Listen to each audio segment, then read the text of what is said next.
সর্ষের তেলে নুন হলুদ মাখিয়ে আলু ভেজে তুলে নিয়েছি। সেই তেলে নুন হলুদ মাখিয়ে বেগুন ভেজে তুলে নিয়েছি। সেই তেলেতে আমি একটু সাদা জিরে, গোটা জিরে আর একটা গোটা লঙ্কা ফোড়ন দিলাম।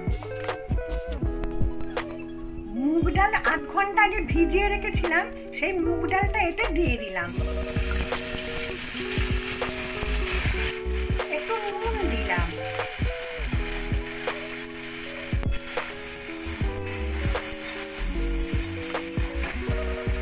এর মধ্যে লাউ ডাঁটা দিয়ে দিলাম।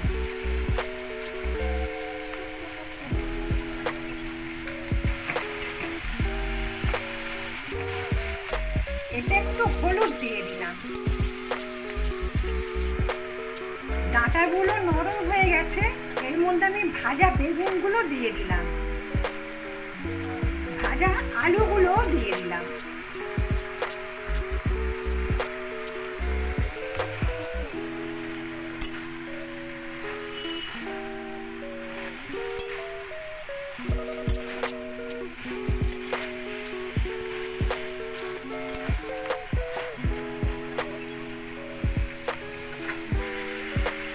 লাউ পাতাগুলো দিয়ে দিলাম।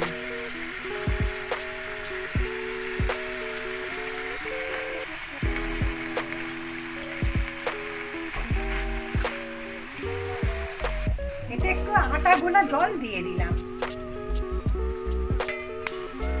রেসিপিটা রেডি হয়ে গেছে।